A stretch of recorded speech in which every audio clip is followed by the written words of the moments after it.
Muy buenos días a todos, bienvenidos a este House View global de Cohen Aliados Financieros.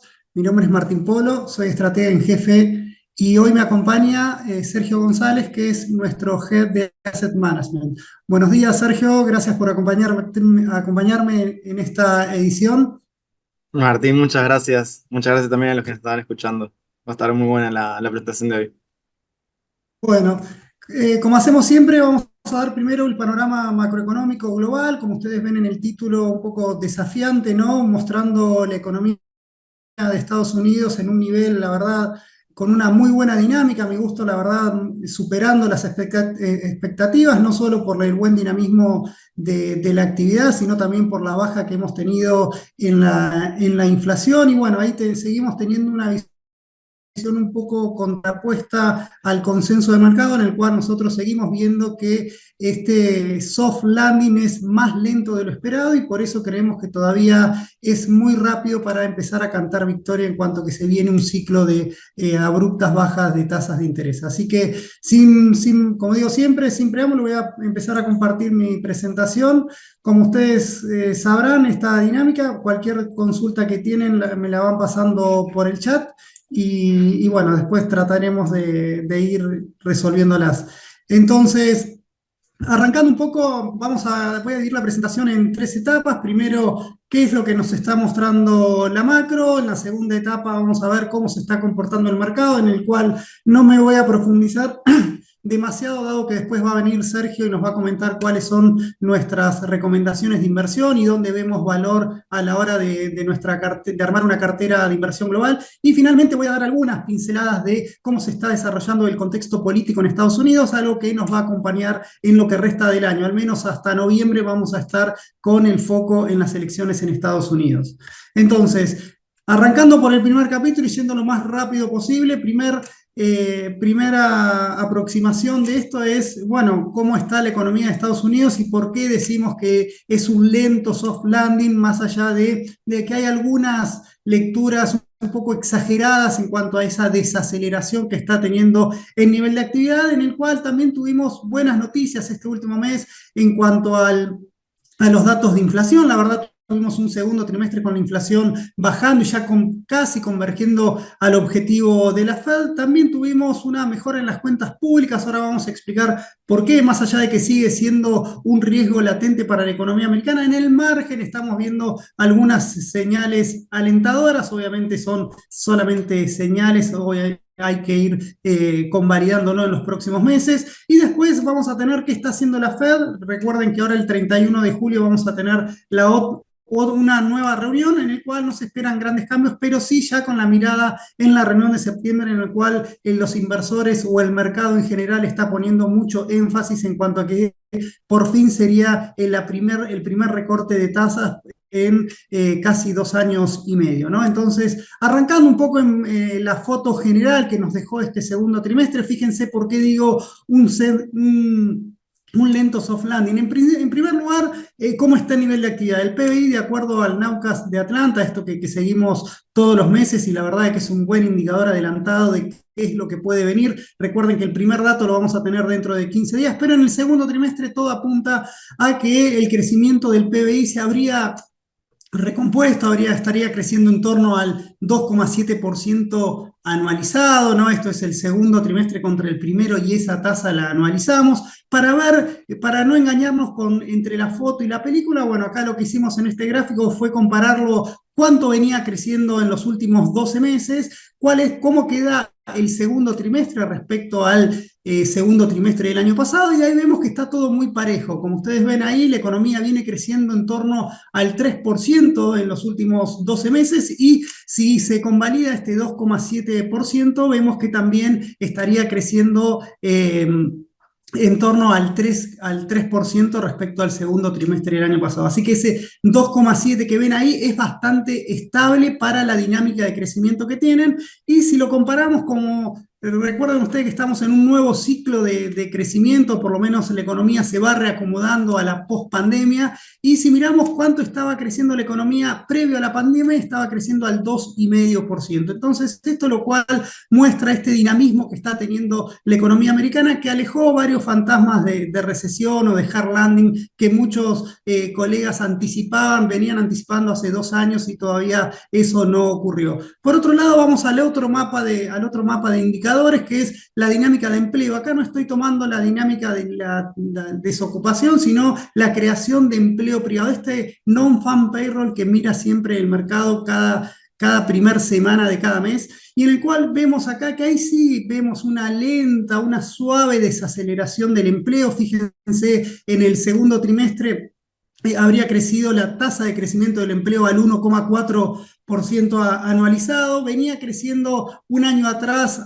casi al 2%, y si lo comparamos contra junio de este año, contra junio del año pasado, la tasa esa de crecimiento era un poquito más generosa, un 1,6%. Entonces ahí sí estamos viendo esa tasa de desaceleración suave, como digo, en la creación de empleo no agrícola, y al mismo tiempo comparándolo contra el empleo prepandemia. Fíjense que él tampoco es que previo a la pandemia el empleo volaba, sino ahí tenemos una tasa de crecimiento del 1,3%. Nota al pie para ir comentando, fíjense cómo la economía está creciendo más de lo que crece el empleo, y acá lo que sugiere este gráfico también, cómo la economía está ganando en productividad, ¿no? Fíjense, está creciendo el empleo casi a la mitad de lo que está creciendo el producto. Esto quiere decir que cada trabajador aporta mucho más al Producto Bruto Interno. Y por otro lado, la gran noticia que tuvimos este trimestre es esta baja importante de la inflación. Nosotros hemos sido bastante rigurosos a la hora de marcar el proceso de desinflación, siempre llamando a la prudencia en cuanto a los datos. Pero lo cierto fue que en el segundo trimestre los datos fueron muy buenos. Fíjense la tasa, si anualizamos los datos del segundo trimestre, vemos que la inflación está creciendo, o los precios están subiendo al 2,1%. Fíjense que si lo comparamos contra los últimos 12 meses, venía casi al 4%, y si lo comparamos el segundo trimestre de este año contra el segundo trimestre del año pasado, teníamos una inflación en torno al 3,5%. Si lo vemos más en el margen, la variación interanual es del 3%, como vamos a ver más adelante, en términos mensuales es apenas del 0,5%. Y entonces con esto es la primera reflexión que quiero mostrar a la hora de después entrarle con cuchillo y tenedor a los datos más duros, es cómo vamos a este escenario deseado de la Fed, en el cual está teniendo un mercado laboral equilibrado, una inflación que va convergiendo al equilibrio, con una dinámica de nivel de actividad muy aceptable. La duda que existe acá es: ¿por qué la Fed sacaría los pies del plato si tenemos esta dinámica, ¿no? Uno tiende a pensar que la Fed empezaría a bajar la tasa de interés si es que la actividad, si se asusta con el nivel de actividad. Pero mientras el nivel de actividad siga traccionando, la tasa de desocupación sigue en niveles históricamente bajos y la inflación vaya convergiendo a su nivel objetivo, a nosotros nos parece también que es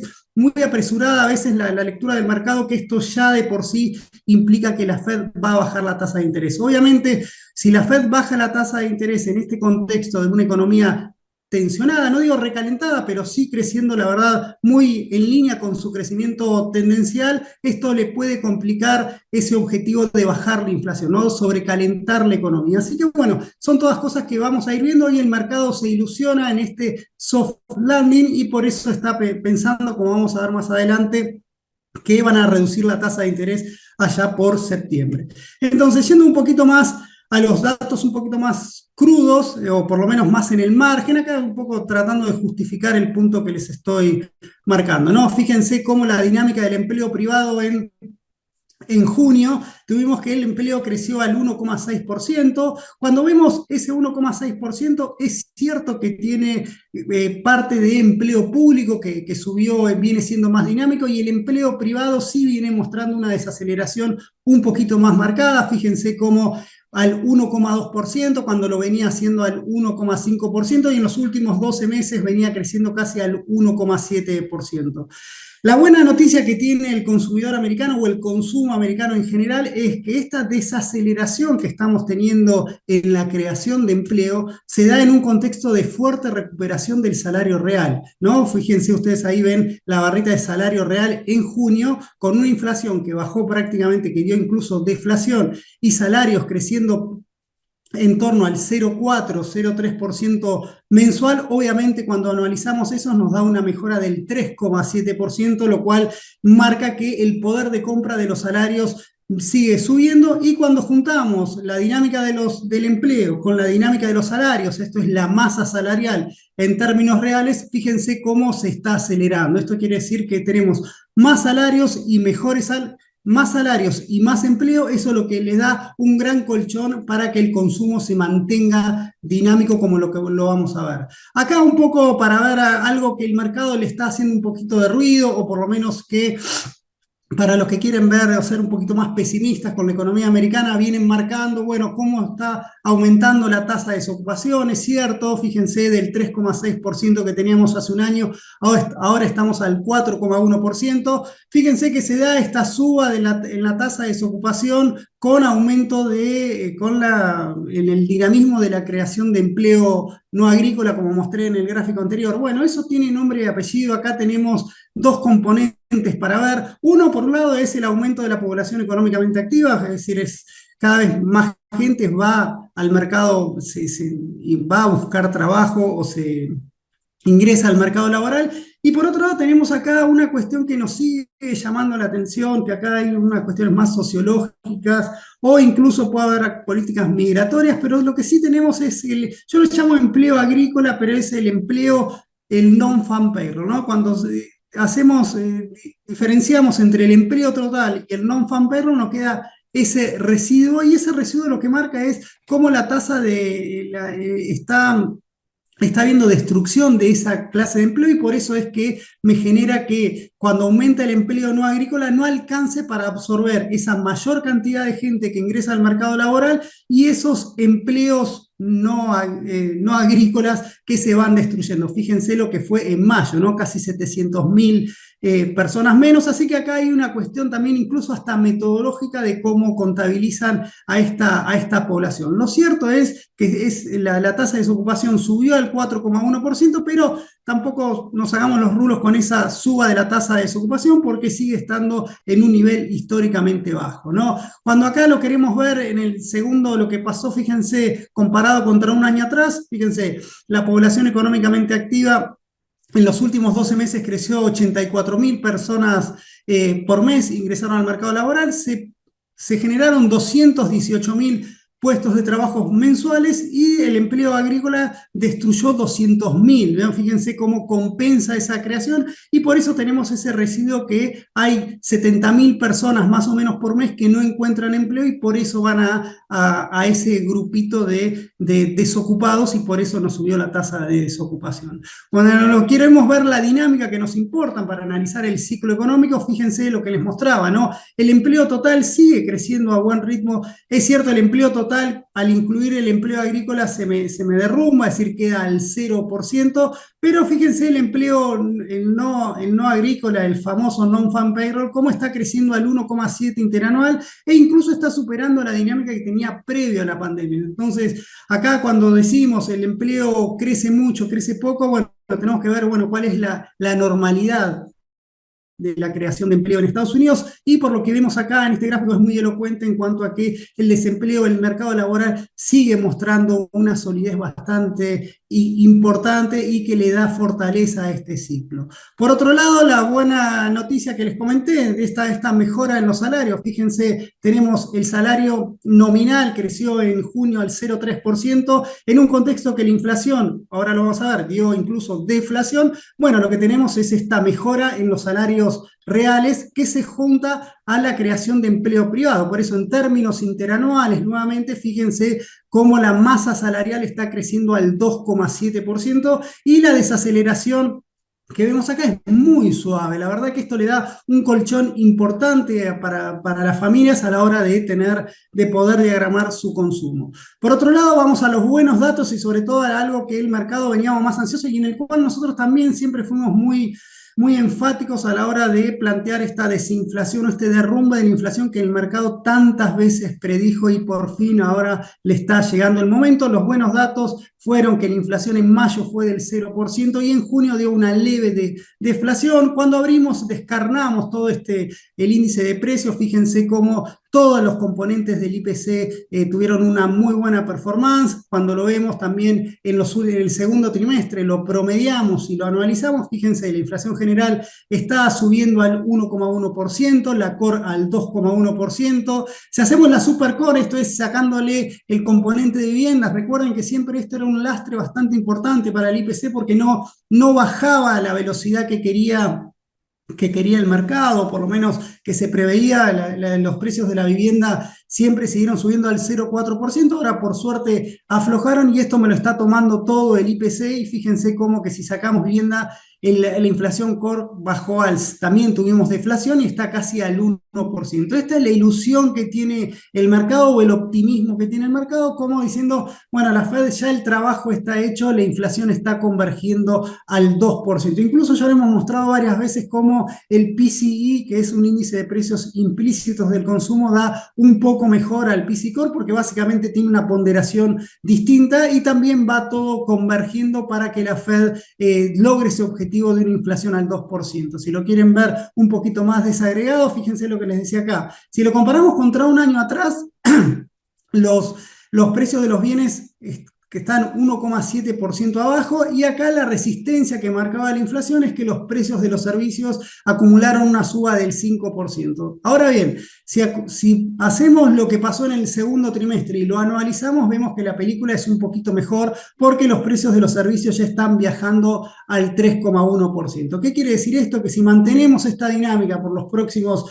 9 meses, la economía va a haber convergido finalmente a ese 2%. Obviamente esto es un proceso dinámico, los datos de julio dan un poquito un repunte de la inflación, obviamente el precio del petróleo va a jugar y también ciertas fricciones que hay en el mercado laboral, pero lo cierto es que no vemos un salto inflacionario que asuste a la Fed y lleve a subir la tasa de interés, ¿no? Eso lo queremos descartar, sino acá estamos viendo el timing a ver cuándo va a llegar a ese ansiado 2%. Acá, como les comenté recién, fíjense cómo si medimos el PCE Core, que es el objetivo de la Fed, y bueno, va mucho más en línea a ese 2%. Recuerden que la Fed para este año en sus proyecciones había marcado esperaba una tasa de inflación core del PCE hacia fin de año en torno al 3%, con lo cual podríamos ver que si este escenario se va mejorando, por fin tendríamos una mejora en el dot plot y en las proyecciones de la Fed, ¿no? Recuerden que siempre hemos mostrado cómo las proyecciones de la Fed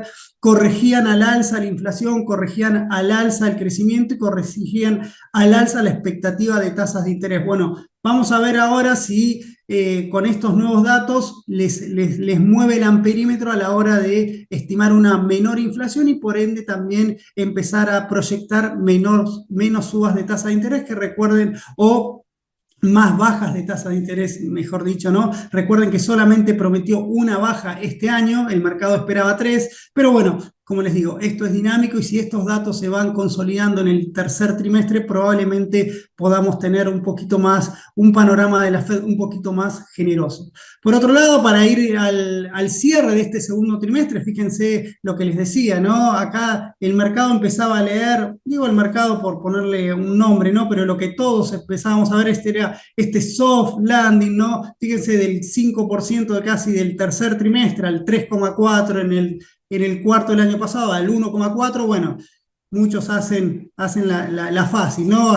Tomar lo que me conviene y decir que esto se derrumba. Sin embargo, cuando le sacamos punta al lápiz y vemos todas las proyecciones, bueno, es que la dinámica de la actividad va en un lento soft landing, incluso acelerando en el margen si es que este dato se convalida, y lo hizo con otra buena noticia que es con la desaceleración de la inflación. Nosotros en el House View allá de marzo, abril, destacábamos esto como Estados Unidos en ese momento estaba una situación mucho más compleja, porque se le había bajado el crecimiento y se le había acelerado la inflación. O sea, ahí había un escenario de reflation, ¿no? Ahora volvemos a un escenario mucho más tranquilo, con una economía repuntando y con una inflación bajando, lo cual es una muy buena noticia. Cuando le empezamos a sacar de nuevo a ver por qué la economía no desacelera, o por lo menos no desacelera lo que se preveía, fíjense que acá tenemos las fortalezas, ¿no? de esta economía. Por eso pusimos economía fuerte, ¿no? En el título. Fíjense, el consumo sigue creciendo a una tasa en torno al 2%, 2,5% había dado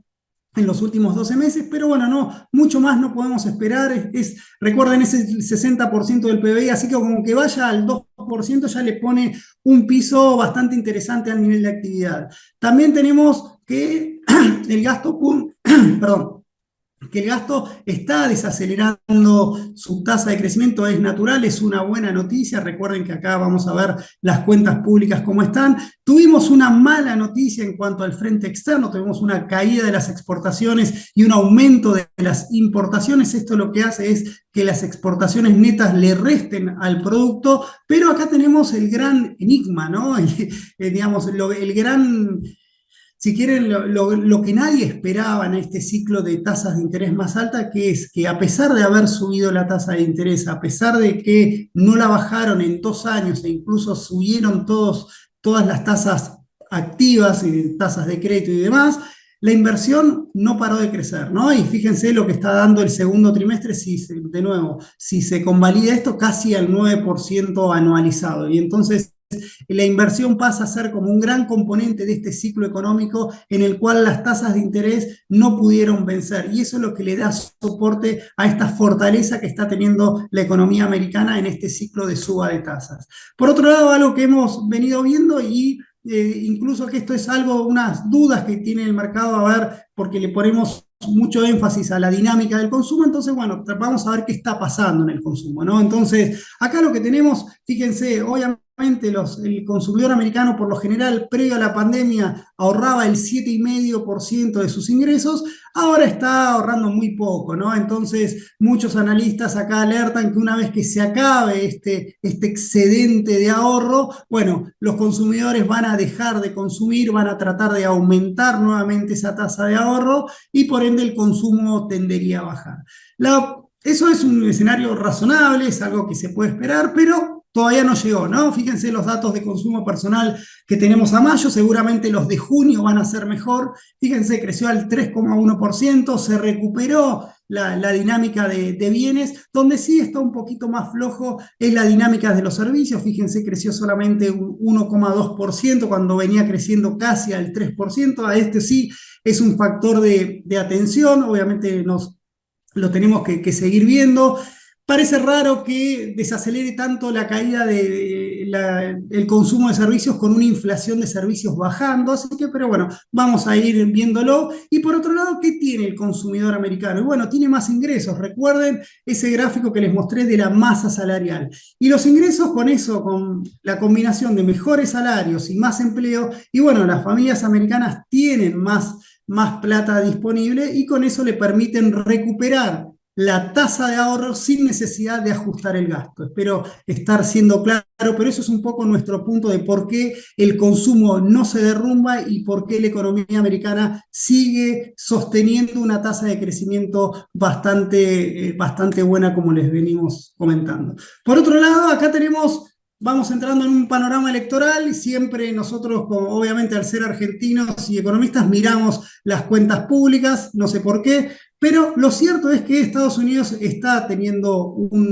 todo es Vox Populi, ¿no? De el incremento que está teniendo el déficit fiscal, es algo que tuvieron todos los gobiernos acá, como digo siempre, ninguno toma agua bendita, ¿no? En materia fiscal en Estados Unidos, pero fíjense cómo fue la dinámica, ¿no? De las cuentas públicas de Estados Unidos en los últimos 4 años, y acá decimos 4 años porque acá se empieza a evaluar la gestión de Biden en cuanto a las cuentas públicas, y fíjense cómo después de obviamente acá tuvimos la pandemia, acá tuvimos ese gasto discrecional para sostener el nivel de actividad, acá tenemos una de cal y una de arena. La parte buena es que el resultado primario se mejoró bastante. Fíjense, este año si se cumple las expectativas, incluso puede dar mejor de las expectativas, está dando un déficit primario en torno al 2,6%, que es incluso menor al que teníamos previo a la pandemia. Esa es la parte buena.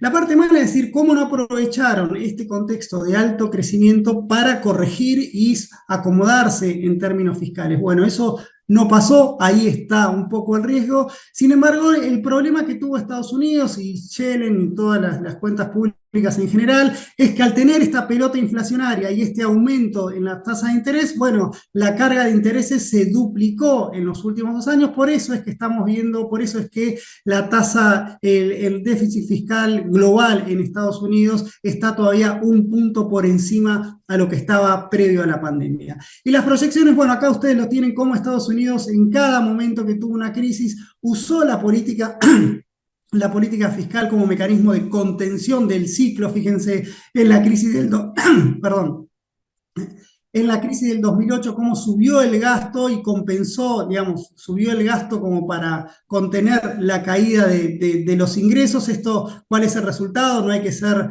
muy vivo para pensar que esto te va a aumentar la deuda pública. Fíjense, Estados Unidos hasta la crisis de Lehman venía con un nivel de deuda en torno al 35% del PBI. Bueno, con eso saltó al 60%. Llegó la pandemia, venía al 70, bueno, saltó al 100% y ahora estamos en torno en esos niveles. Por eso se requiere ajustar las cuentas públicas de manera de lograr compensar ese aumento en la tasa de interés que nos lleva a esa carga de intereses tan fuerte. Entonces, cuando vemos las proyecciones que hace el propio Congreso de Estados Unidos, y bueno, fíjense lo que les decía acá atención con esto, porque el mercado está previendo un déficit primario en torno al 3,6% y si se mantiene lo del primer semestre, esto podría ser incluso un punto más bajo, o sea, podría ser una noticia positiva, lo que le dé soporte a los bonos del Tesoro. Vamos a ver, lo voy alertando de que este escenario del CBO parece un escenario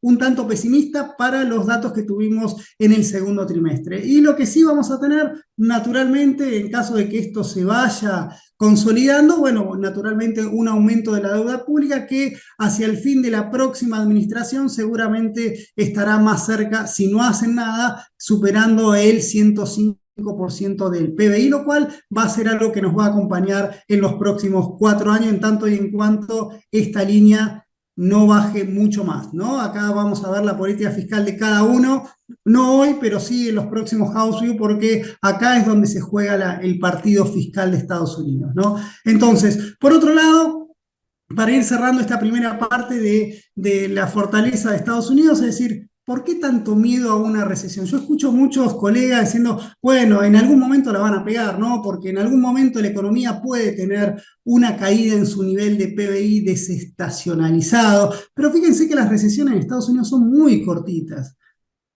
cuanto mucho duran un trimestre y encima tienen a la Fed con mucho margen para actuar nuevamente, es decir, así como trató de pisar el freno, ahora puede sacar el pie del freno y darle contención a ese ciclo de crecimiento. Entonces, fíjense, acá lo tomé desde el 2013, pero lo puedo hacer de mucho más largo.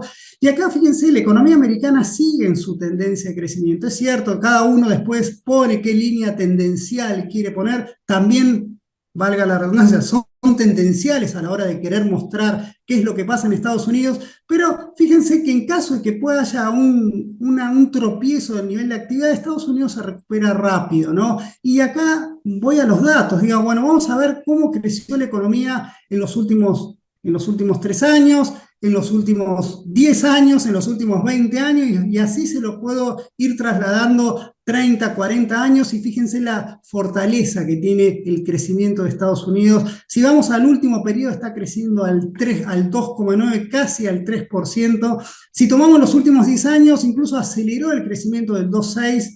Fíjense, está al 2,9 y en los años anteriores, si tomamos todo el periodo, es al 2,6, o sea, en los últimos años aceleró. Si tomamos desde 2013, más aún 2,6%. Si tomamos desde el 90, bueno, 2,6%. Es decir, acá es algo que quizás para los próximos audios no me ayuda mucho para mostrarles contenido, pero acá le quiero desdramatizar el día que llegue alguna caída del nivel de actividad de Estados Unidos, porque las estadísticas, la verdad, nos convencen de que en caso de que ocurra, va a ser lenta y con la economía americana muestra esa gran resistencia a la hora de mostrar, de seguir creciendo. Todas las bondades ustedes ya las saben. Y acá un poco para mojar la oreja al mercado en cuanto a que sus modelos de predicciones, que analizando la curva invertida, bueno, fíjense acá cómo si miramos lo que preveían esos modelos, fíjense que hace 2 años estaban estimando una recesión del nivel de una recesión, ¿no? Fíjense que si tomamos con los valores de ahora, nos dicen que dentro de 12 meses hay un 60% de probabilidad que la economía entre en una recesión. Ok, vamos un año atrás. Hace un año atrás ese mismo modelo nos decían que iba a haber un 80% de chances que a esta altura del año íbamos a tener una recesión. Como ustedes ven, esto falló, esto obliga a repensar un poco cuál es el ciclo de Estados Unidos. ¿Por qué lo digo esto? Y bueno, porque vamos a empezar a llegar a, bueno, hacia dónde tienen que ir las tasas de interés y si este indicador de la curva invertida nos puede dejar a un buen puerto y no pecar en la ansiedad de querer estimar una recesión y un derrumbe de las tasas de interés cuando la película es un poquito más compleja, ¿no? Entonces, esto lo pongo para ir sumando los argumentos que les queremos mostrar ahora, y por eso tenemos que la Fed, en este contexto de una economía tan fuerte, más allá de algunos comentarios de las últimas semanas y la presión también que le pone el mercado a Powell para que hable, es como que lo ahorcan y decir cuándo vas a bajar la tasa de interés. Bueno, Powell ahí está haciendo bastante, como que le da el gusto que dice que en algún momento de este año la va a bajar y destaca los avances que está teniendo, pero como que lo están corriendo tanto que, bueno, digamos, perdónenme un poco la expresión, pero como que por cansancio lo quieren que baje la tasa de interés, y Powell, bueno, trata de mostrarse un poquito más prudente como debe ser, ¿no? Entonces ahí tenemos que la tasa de interés hace un año y medio que en las últimas reuniones va a ir por la octava reunión en que no mueve la tasa de interés.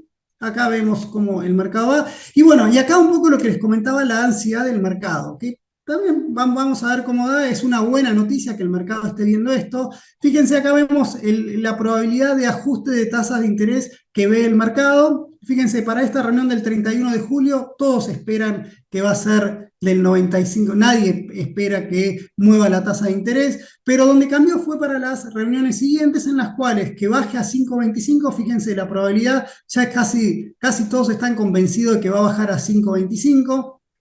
Para la reunión del 7 de noviembre, si tomamos todos, es como que todo el escenario mayoritariamente está pensando en que va a haber otro ajuste en la tasa de otra recorte en la tasa de interés más cerca del 5%, y para la última también están esperando que baje por debajo de ese 5%, por lo tanto el mercado está esperando una tasa del 4,75.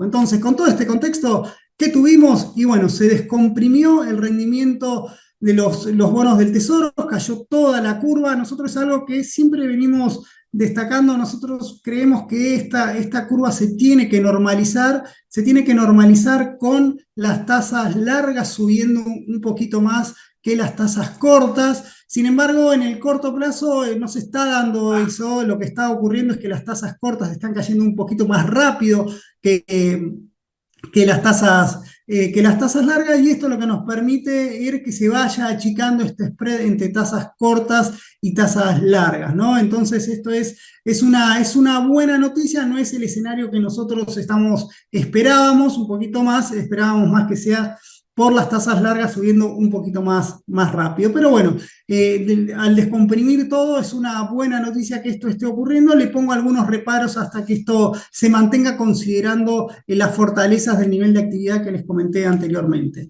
Y el mercado sigue festejando, más allá de lo que pasó ayer.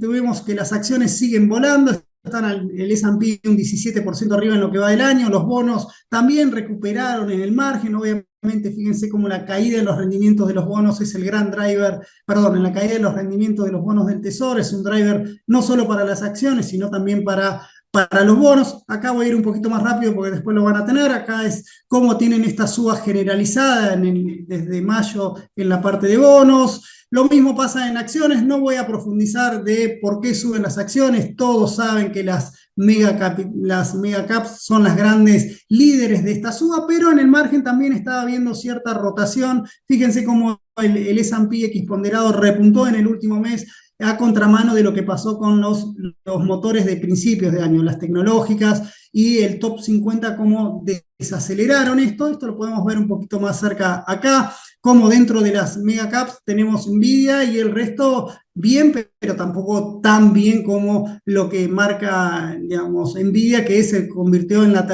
el top 3 de empresas capitalizadas en la bolsa de Estados Unidos con más de 3 billones de capitalización. Entonces, acá simplemente quiero ver esto, acá ven que sacamos a las megacaps y el S&P también nos muestra que todos los sectores vienen funcionando bien. Fíjense, más allá de real estate, si trazamos una línea acá, todos al 8% de ganancia. Esto es con una inflación que habrá acumulado en el primer semestre, ¿cuánto? Un 1,5%. Bueno, esto es todo ganancia real. La verdad sigue siendo, a esto le sumamos los dividendos y mejor aún viene la tendencia para las acciones. El dólar sigue fuerte, digamos, más allá de este ajustecito que tuvo en el corto plazo. Acá es el yen que había llegado a niveles muy altos, la volatilidad en Europa que se descomprimió un poquito y esto permite que descomprimir en el corto plazo, pero la película del dólar sigue siendo un dólar fuerte. Fíjense todo lo que se apreció contra todas las monedas en lo que va de este año. Obviamente ya hemos visto lo que pasó con el real brasileño y lo que les comentaba recién del yen. El euro bastante bien se la viene comportando para lo que es el riesgo de Europa, que ya hemos también hablado en esta oportunidad. Commodities y demás, la renta variable de Estados Unidos, cómo empuja al resto del mundo. Fíjense, la renta variable global sube al 13%, pero le sacamos a Estados Unidos y solamente el 7,2%. Estados Unidos sigue siendo el gran líder del mercado de capital a nivel global. Es algo que venimos comulgando de hace mucho. Más allá de las oportunidades que existen en el resto del mundo, parece difícil competirle a Estados Unidos con estas fortalezas que traté de marcarles a lo largo de la presentación. Y por último, antes de dejarlo a Sergio, me pasó un poquito el panorama electoral. El panorama electoral tenemos acá todos ustedes saben, no me gusta copiar gráficos, pero esto acá es fresquito lo que nos pasa a The Economist. Y acá fíjense cómo el debate, tenemos esta debilidad de Biden y fortaleza de Trump, en el cual fíjense cómo las encuestas lo dan como claro favorito. No quiero profundizar más sobre ese tema, pero todo apunta a que Trump va a sacar va a ganar en los estados claves que ellos necesitan y que Biden le había arrebatado en la elección de 2020. Así que, y acá está un poco también toda la presión que está teniendo el propio Biden para bajarse, incluso si le faltaba pocas cosas. Ayer tiene COVID, así que bueno, no, el Partido Demócrata no logra capitalizar ese buen momento que tiene la economía americana. Y obviamente acá simplemente a modo para empezar a conocer un poquito cómo es el ciclo económico de Estados Unidos, un poco es para ver si es la economía acá lo que quiero marcar. No quiero hacer un análisis político ni sociológico, ¿no? Sino simplemente para que entre todos sepamos de dónde vienen las noticias y ver cuánto pesa cada estado. Fíjense, los 10 estados principales de Estados Unidos se llevan el 57% del PBI. En promedio crecieron un 2,7% en 2023. Sin embargo, tienen el peso electoral que tienen estos estados es menor, ¿no? Tienen un 47% de los electores. El resto de los estados incluso creció menos el año pasado y se lleva una porción más fuerte, más fuerte de los electores, en el cual también acá hay algunas cuestiones que me llaman la atención como analista, así yo de Estados Unidos soy un mero turista cuando tengo la oportunidad, pero decir, bueno, cómo estados como Florida y Texas que pesan tanto en el PBI, fíjense el buen dinamismo que tuvieron durante 2023, crecieron casi el doble o 3 veces más de lo que creció Estados Unidos en general, ¿no? Y fíjense cómo eso ahí Biden ni siquiera puede arrimar el bochín en cuanto a las encuestas, ¿no? Sigue veniendo muy débil. Así que con eso después no me quiero extender más, seguramente lo vamos a ver a lo largo de los próximos meses, pero está para debatir cuál va a ser la dinámica que muestre Estados Unidos a partir de que el mercado vaya consolidando un escenario de Trump ganador y lo que viene con Trump, ¿no? Recuerden que con Trump vienen más aranceles, vienen más riesgos geopolíticos, viene más tole tole, como digo yo, en cuanto a materia política. Así que bueno, veremos si se estabiliza un poco o si logra una impronta un poquito más estable. Así que bueno, eso es por lo que les quería mostrar. Esto lo vamos a presentar en perspectivas como todos los meses. Así que bueno, tu turno, Sergio, a ver cómo podemos invertir en este escenario. Martín, muchas gracias. Muy, muy elocuente y muy profundo todo el análisis. De hecho, eh, gran parte de lo que vamos a ver surge de todo el análisis que venimos sosteniendo durante el año. Eh, la agenda que les traigo yo es ver un poco qué es lo que sucedió con la renta fija, con más que nada con la curva del Tesoro de Estados Unidos. ¿Qué pasó con las clases de activo de la renta fija y cómo todos estos movimientos de tasa de interés y este contexto de expansión de la economía que hubo y tasas altas repercutió en los retornos de las distintas clases de activos de renta fija? Y después de renta variable, hablar de dos indicadores que prestamos mucha atención y que justifican bastante los rendimientos que estamos observando y cómo nos queremos parar para adelante, que es la concentración de las acciones del S&P, que nos adelantó un poco Martín, un poco esos nombres los van conociendo. Y después el indicador que les había presentado la última vez, pero vamos a refrescar lo que es el riesgo, el premio de riesgo que ofrecen las acciones. Después el próximo punto, muy relevante, muy cercano en el tiempo, probablemente, de acuerdo a la Fed y a nuestro análisis también, ¿qué pasa cuando la Fed empieza a bajar las tasas? Al menos la primer baja de tasas, ¿cómo repercute en los distintos activos de renta fija? Después tenemos un análisis sobre las hipotecas que están teniendo un buen momento para la combinación precio y riesgo que ofrecen.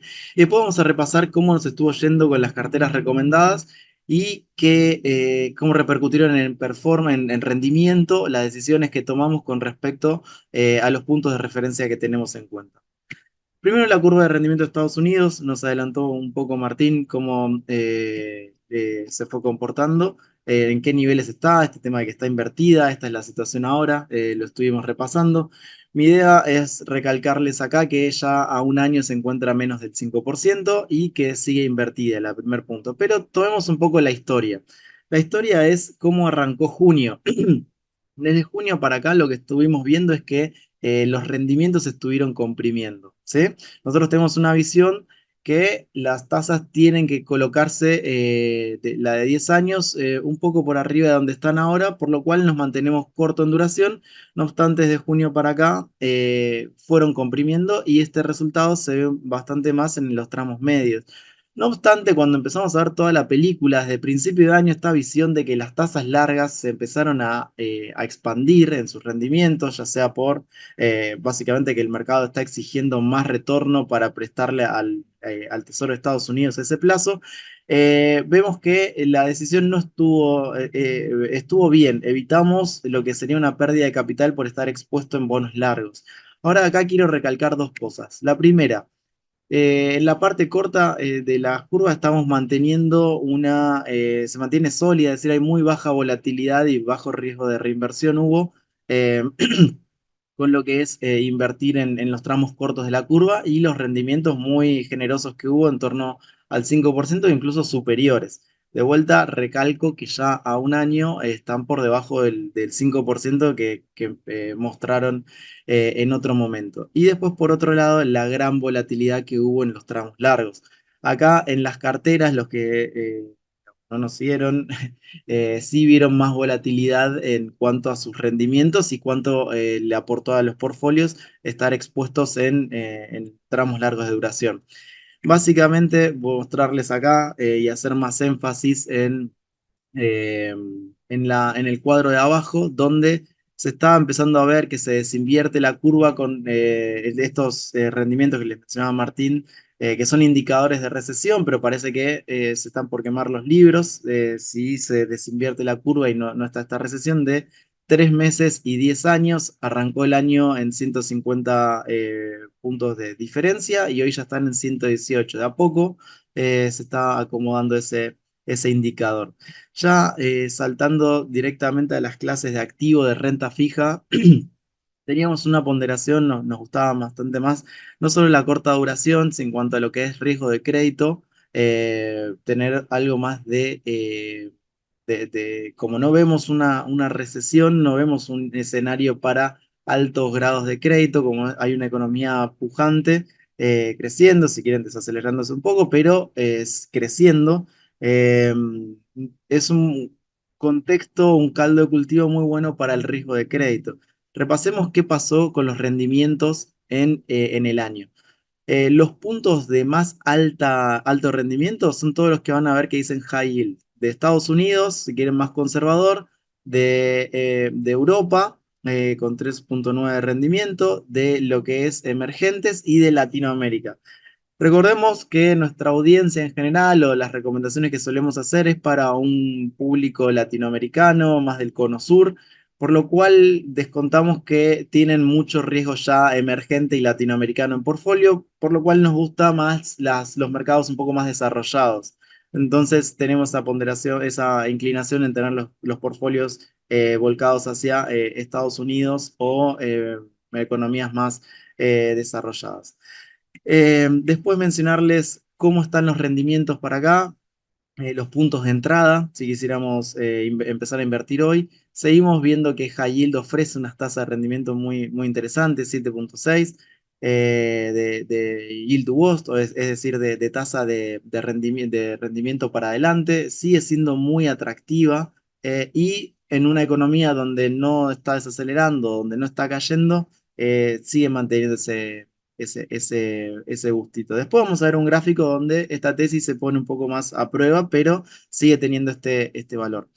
Después, sin mencionarles de vuelta, corporativos de emergentes y latinoamericanos, vean que ofrecen un poco más de buenos rendimientos. No obstante, mismo comentario anterior, consideramos que una visión holística de los patrimonios de las personas que nos acompañan en las inversiones o nos siguen, ya incluyen de alguna manera estos rendimientos. Después mencionarles, como les dije, nuestro gusto por lo que son los bonos de alto rendimiento. Ahora vamos a ver cómo lo incorporamos en las carteras.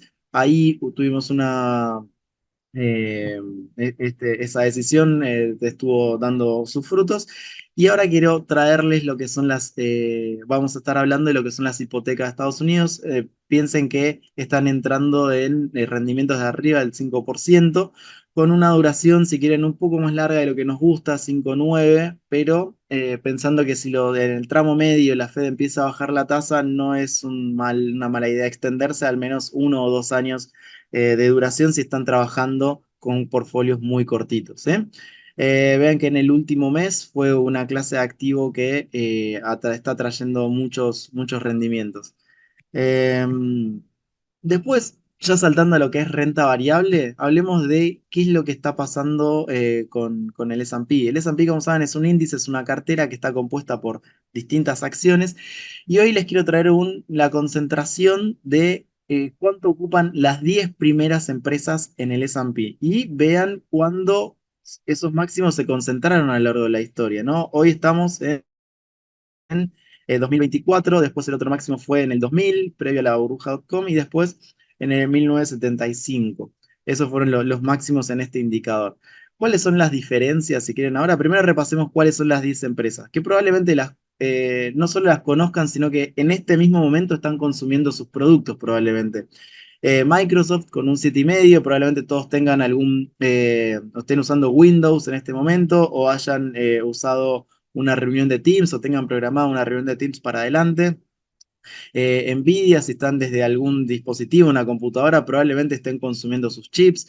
Apple, si tienen un iPhone o están con una tablet o algún tipo eh, de producto de ellos. Amazon también la conocen. Facebook seguramente hayan recibido mensajes por WhatsApp. Es decir, lo que quiero decirle, estas empresas ya están presentes en su vida y están de alguna manera justificándose, o sea, digamos, las conocen y están hoy teniendo una ponderación muy grande en el S&P. ¿Cuál es el lado positivo? Lo que nos mostró Martín. Estas empresas están con un retornos muy grandes, muy flujos sólidos, estables, sostenibles en el tiempo, están en crecimiento o reinventándose, pero apostando a nuevas tecnologías y el mercado le está dando el visto bueno. Por lo cual, como estas empresas crecen y pesan mucho en el S&P, están creciendo. ¿Cuál es el lado malo? El lado malo es que la diversificación es muy poca. Está habiendo mucha concentración en riesgos puntuales de empresas, es decir, vamos a tener que prestar atención si le pasa algo al CEO de Nvidia, si le pasa algo al CEO de Microsoft, o si tiene algún tema regulatorio puntual a algún tipo de estas empresas, ¿sí? En lugar de estar con una visión más holística de la economía. Por lo cual, y apalancándome en las últimas palabras de Martín sobre la renta variable, hay valor en lo que es la gestión activa de la renta fija. Por eso, a la hora de bajar a portfolios, está bueno pensar en fondos que vayan pudiendo elegir en qué papeles invertir.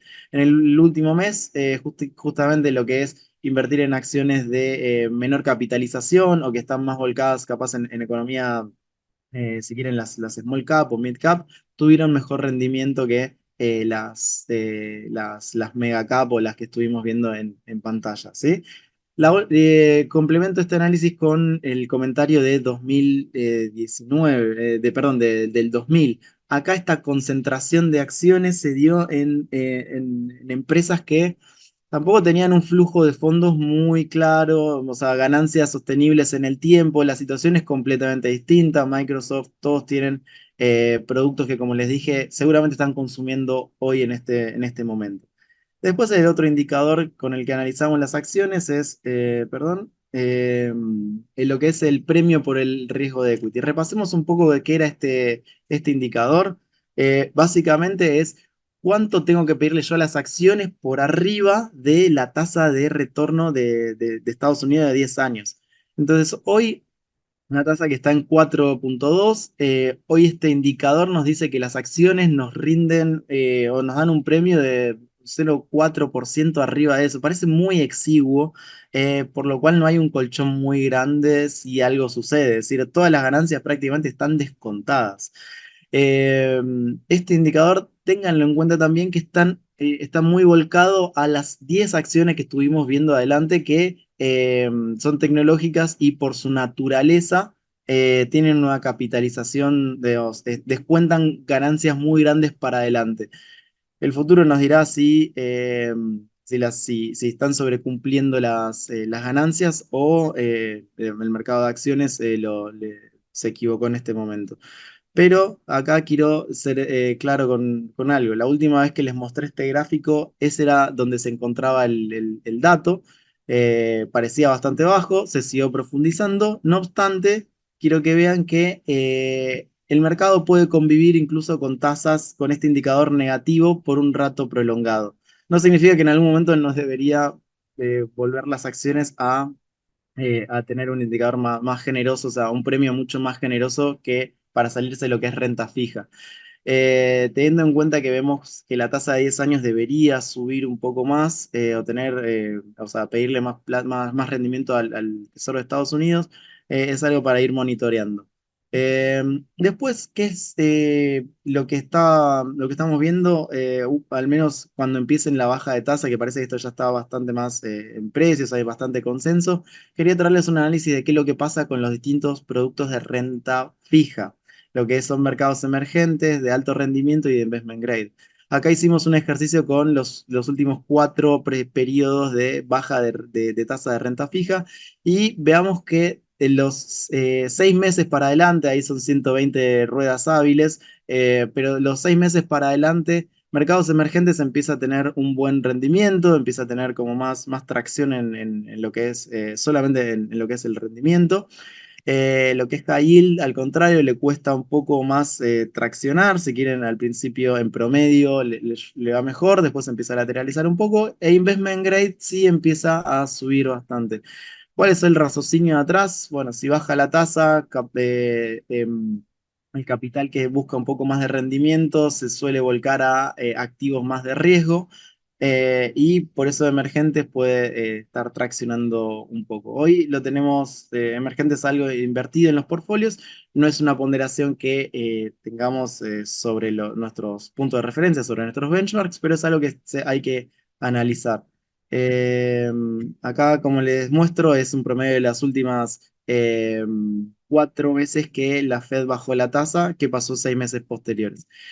Quiero hacer rápido con lo que es hipotecas, así abrimos paso a preguntas. Este es un gráfico de el spread, la diferencia de rendimiento de las hipotecas y los bonos corporativos AAA, es decir, el mejor crédito, el riesgo crediticio que ofrece Estados Unidos.